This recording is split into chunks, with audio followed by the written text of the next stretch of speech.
Մովսեսը Եգիպտոսի հրեա ստրուկների հետ չէր ապրում։ Երբ նա մեծացավ, հեռացավ Եգիպտոսից և դարձավ հովիվ։ Մի անգամ ոչխարներին արածեցնելիս նա տեսավ վառվող մի թուփ։ Որոշ ժամանակ անց նկատեց, որ թուփը վառվում է, բայց չի այրվում։ Մովսեսը մոտեցավ թփին, որպեսզի մոտիկից նայի։ Հանկարծ նա լսեց. «Մովսես, Մովսես»։ Մովսեսը հասկացավ, որ դա Աստվածն էր։ «Ես այստեղ եմ», պատասխանեց նա։ «Հանիր կոշիկներդ, սա սուրբ հող է, որովհետև ես այստեղ եմ», ասաց Աստվածը։ Մովսեսը հանեց կոշիկները և դեմքը ծածկեց ձեռքերով, որովհետև շատ վախեցավ։ Աստված շարունակեց խոսել. «Մովսես, ես եմ քո Տեր Աստվածը։ Ես տեսնում եմ, թե ինչպես է չարչարվում իմ ժողովուրդը։ Վերադարձիր Եգիպտոս և ասա թագավորին,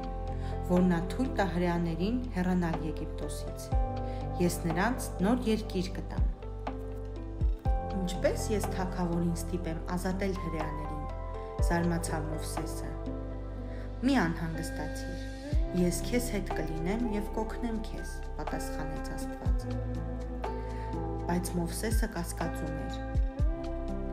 Նա հարցրեց. «Իսկ ես ինչ պիտի ասեմ քո ժողովրդին»։ Աստված պատասխանեց. «Ասա, որ ես եմ ուղարկել քեզ»։ Բայց Մովսեսը չէր համարձակվում անել այն, ինչ խնդրեց Աստվածը։ «Ուղարկիր ուրիշ մեկին», խնդրեց նա։ «Ես չեմ կարողանում լավ խոսել»։